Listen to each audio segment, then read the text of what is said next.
₱100 umano ang iaalok sa mga pipirma sa papel na ito na nagsasabing gusto ng mga nakalagdang baguhin ang isang probisyon sa 1987 Constitution sa pamamagitan ng isang People's Initiative. Ang nabanggit na probisyon ay kaugnay ng kasalukuyang hiwalay na pagboto ng Senado at Kamara sa anumang panukalang charter change o CHA-CHA. Ayon kay Albay Representative Edsel Lagman, sa isang pulong ng mga alkalde noong nakaraang linggo ipinamigay umano ang naturang mga papel, pati na ang pondo para masimulan na ang paglikom ng mga pirma. Giit niya, ₱100 ang ibibigay umano sa bawat pipirma. Sinegundahan ni Kabataan Party List Representative Raul Manuel na may nagsumbong umano sa kanya na mga nagpapaikot na ng mga naturang papel sa mga komunidad sa iba-ibang bahagi ng bansa.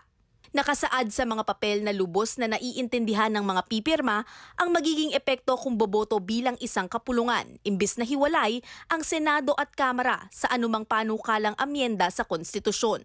Pumapayag din umano ang mga pipirma na maghain sa ngalan nila ang isang Attorney Anthony Abad ng petisyon para amyendahan ang nasabing probisyon sa pamamagitan ng isang People's Initiative. Ang People's Initiative ay isa sa 3 paraan para mabago ang konstitusyon ng bansa. Sinubukan ng ABS-CBN News na kunin ang panig ng liderato ng Kamara pero wala pang tumutugon. Ayon sa constitutional expert na si Attorney Christian Monsod, dapat maging alerto at mapanuri ang makatatanggap ng mga naturang papel bago pumirma. Bottom line then is power to themselves. More power for the House of Representatives. What does that mean?